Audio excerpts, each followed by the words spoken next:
ভিন রাজ্যে নাবালিকা পাচার হচ্ছিল, কিন্তু এলাকাবাসী হাতে নাতে ধরে ফেলল। এরপরেই ব্যাপক উত্তেজনা ঘোলায়, পুলিশকে ঘিরে বিক্ষোভ। পাচারের অভিযোগে 6 জন গ্রেপ্তার। সুবীর প্রতিনিধি আমার সঙ্গে সরাসরি রয়েছেন। সুবীর, কিভাবে পাচার হচ্ছিল এবং কিভাবেই সেই পাচারের ছক বানচাল করলো এলাকাবাসী?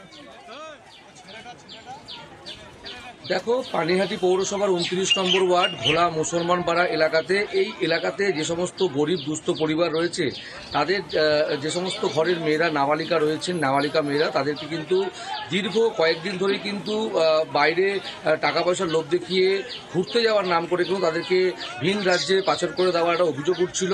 এবং এলাকার বাসিন্দারা কিন্তু যখন তারা বুঝতে না পারায় তারা কিন্তু নিখোঁজের তারা অভিযোগ জানায় ঘোলা থানায়, এবং তারপরে কিন্তু ঘোলা থানা পুলিশ তদন্তে নামে এবং এলাকার যে 2 জন নাবালিকা তারা যে ভিন রাজ্যে পাটনাতে পাচারকারীরা পাচার করেছিল, সেই জায়গা থেকে কিন্তু একজন নাবালিকা সে কিন্তু সেখান থেকে লুকিয়ে পালিয়ে আসতে সক্ষম হয় এবং তারপরে কিন্তু সে সেখান থেকে তার বাড়িতে তার পরিবারের এলাকার লোকজনদের ফোন করে জানায় এবং তারপরে কিন্তু গতকাল পাটনা থেকে এলাকাবাসীরা গিয়ে এই নাবালিকাকে উদ্ধার করে নিয়ে আসে এবং উদ্ধার করে নিয়ে আসার পরে এলাকাতে যখন নাবালিকা আসে তখন নাবালিকা কিন্তু পরিষ্কারভাবে কিন্তু সে বলে যে ওই এলাকায় কিন্তু কিছু লোকজন রয়েছে যারা কিন্তু এই পাচার চক্রের সঙ্গে জড়িত এবং তারাই এই নাবালিকাদের কিন্তু সেখানে পাচার চক্রের হাতে নিয়ে গিয়ে ফুসলিয়ে তুলে দিচ্ছে।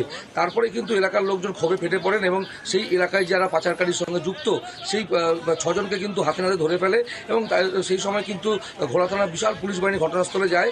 পুলিশকে ঘিরে বিক্ষোভ দেখানো হয়, পুলিশি নিষ্ক্রিয়তার অভিযোগ তুলে কিন্তু বিক্ষোভ দেখান এলাকার স্থানীয় বাসিন্দারা। তারপরে কিন্তু ক্ষোভের মুখে পড়ে সেই 6 জন যে পাচারকারী রয়েছেন তাদেরকে কিন্তু গ্রেপ্তার করেছে ঘোলা থানার পুলিশ এবং তাদেরকে আজকে ব্যারাকপুর আদালতে পাঠানো হবে। সঙ্গে থাকো, এই যে বিক্ষোভ দেখানো হয়েছিল সেই বিক্ষোভকারীদের বক্তব্য কি শুনো? আচ্ছা, ওদের পুরো ফ্যামিলি আছে, দিদি আর জামাইবাবু। বলছি এরা কি আপনাদের এলাকাতে থাকেন? এর আগেও কি পাচার করে দেওয়ার পরে একটা পাবলিককে কোনো জায়গায় ঢুকতে দেওয়া হচ্ছে না কেন? এর রিজনটা কি, এটাই জানতে চাই।